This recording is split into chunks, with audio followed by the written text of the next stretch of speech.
In this video, we'll discuss how to meet your offsite retention volume, or Offv. When you go through the plan review process, you can choose how much of the SWRV to meet on and offsite. Remember, this will depend on the project and the size of the SWRV. If you choose to have an Offv, your stormwater management plan will say so and will indicate how many gallons it is.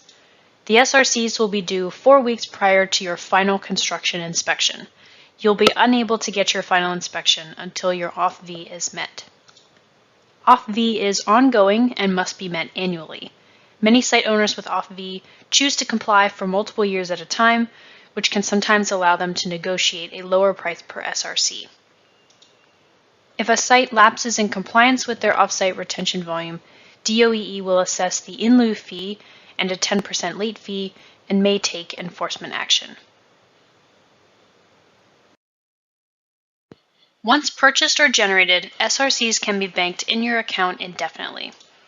Their 1-year lifespan only begins when they are used and applied to meet an Offv on an Offv start date, like your final construction inspection date.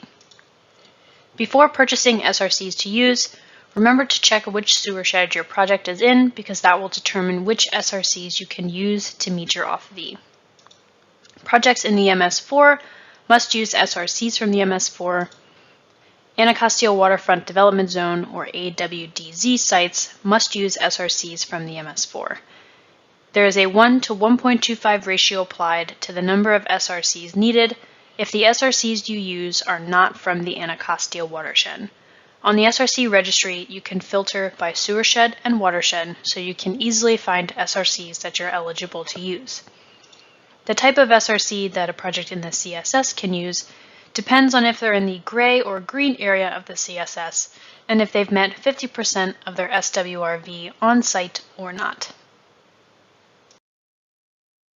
Now let's go over the timeline to see how having an Offv would fit into your project timeline. In this example, we'll look at a project with a 6-month construction phase that will meet 1 year of Offv compliance. First, you'll get your approved stormwater management plan that states that you'll have an Offv, and then the project will undergo construction.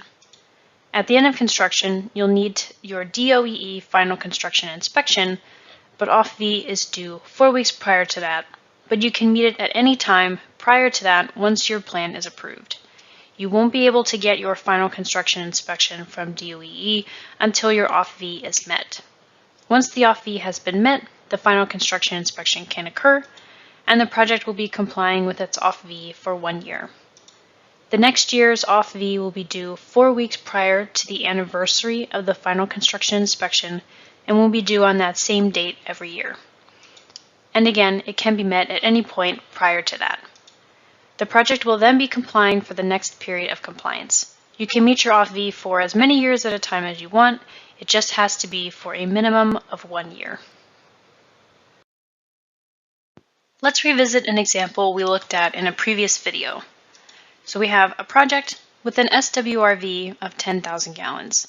Again, that's the amount of retention that we are required to achieve total. We build green infrastructure on site and meet 7,000 gallons of our SWRV, and we decide to utilize the Offv option for the remaining 3,000 gallons. The cost of meeting this Offv with SRCs for 1 year is shown in this table.